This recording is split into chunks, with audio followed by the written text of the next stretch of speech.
et bienvenue sur le plateau d'O2Zone TV à l'occasion des 30 ans de la Vaillante. Donc, nous avons accueilli tout à l'heure Laura Schill et Benoît pour parler taekwondo. Et là, cette fois-ci, on revient un petit peu au niveau local avec Jean-Philippe Ponzo. Bonjour Jean-Philippe. Bonjour Sabrina. Et Dominique Lorient. Bonjour. Alors, vous êtes respectivement éducateur sportif à la Vaillante, Dominique aussi. Voilà, idem. Je suis en tant que bénévole. En tant que bénévole. Et vous pratiquez, vous, Dominique, le judo, si je me souviens bien. Je pratique le judo en compétition. Enfin, au niveau de l'handisport, parce que je concours en handisport, il n'y a pas de compétition en combat, en fait, pur.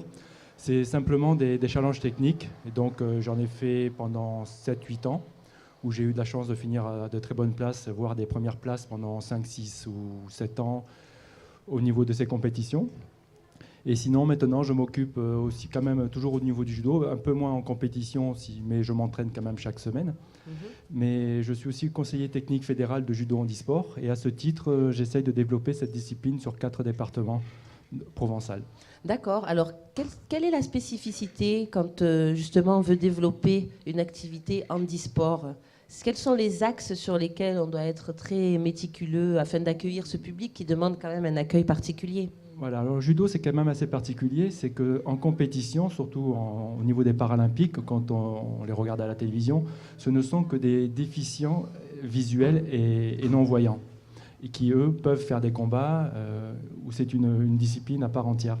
Concernant l'handicap physique, donc c'est ce qui me concerne, en fait c'est beaucoup plus dur. Il n'y a que des challenges techniques, internationaux certes, voire nationaux, mais qui sont beaucoup moins reconnus. Et la difficulté sur ce genre de public, c'est essayer de les attirer au niveau d'un tapis et par rapport aux chutes et toute l'appréhension qu'il pourrait y avoir. Donc c'est ça la grande difficulté. Oui, c'est ce qu'on disait tout à l'heure avec la championne du monde de taekwondo, Laura Schill, tout à l'heure, qui a vraiment une appréhension et certains, des fois, n'osent pas franchir le pas.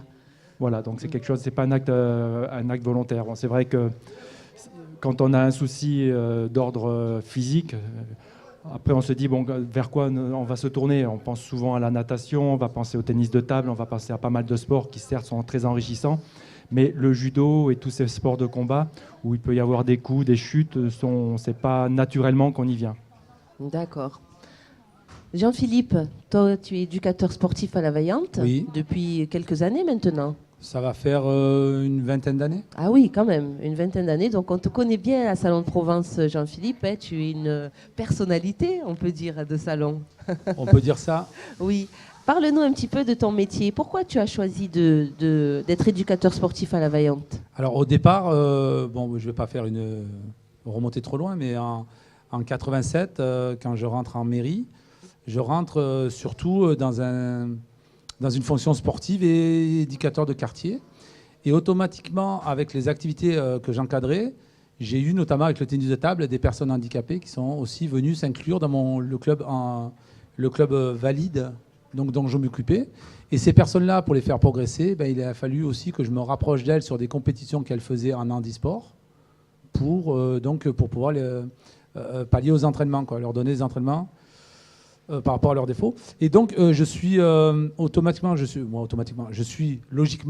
suis tourné vers la Vaillante et je me suis rapproché de la Vaillante. Et au bout d'un moment, comme je suis employé par la mairie de Salon, depuis cette époque-là, le maire de l'époque, et puis l'héliosport surtout, m'a proposé de faire une formation, vu que je m'occupais de personnes handicapées, m'a proposé de faire une formation de brevet d'état handisport, que j'ai accepté. Et derrière, elle a suivi une mise à disposition hebdomadaire de la mairie. Donc je suis, moi, c'est pour ça, je suis, contrairement à Dominique, je ne suis pas bénévole, puisque je suis payé par la mairie, mais je suis mise à disposition sur mon temps de travail mairie sur la Vaillante. Ah d'accord. Donc c'est gratuit pour l'association, mais payé par la mairie. D'accord, donc c'est un effort, en fait, un geste de la mairie afin qu'il y ait un éducateur spécialisé. Voilà, d'aider le club à ce que ce soit plus structuré, en tout cas structuré avec quelqu'un qui a un diplôme. Ouais. Qu'est-ce que tu as découvert ? Enfin, je ne sais pas quand est-ce que tu as fait cette formation, mais qu'est-ce que tu as découvert lors de cette formation que tu n'aurais peut-être pas imaginé avant ?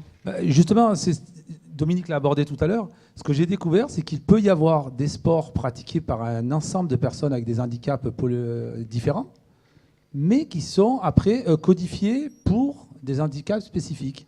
notamment le judo qui ne correspond qu'aux personnes handicapées visuelles. Après, vous avez aussi, on va dire, à l'époque, le volley ne se pratique debout, alors qu'on pourrait très bien faire aussi, peut-être en adaptant la chose du volley en assis.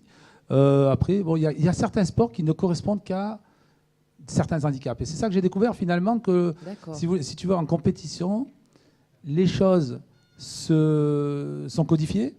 Et en loisir, heureusement, en loisir, malgré tout, on peut faire pratiquer ça à beaucoup plus de personnes et beaucoup plus d'handicaps. C'est plus ouvert en loisir.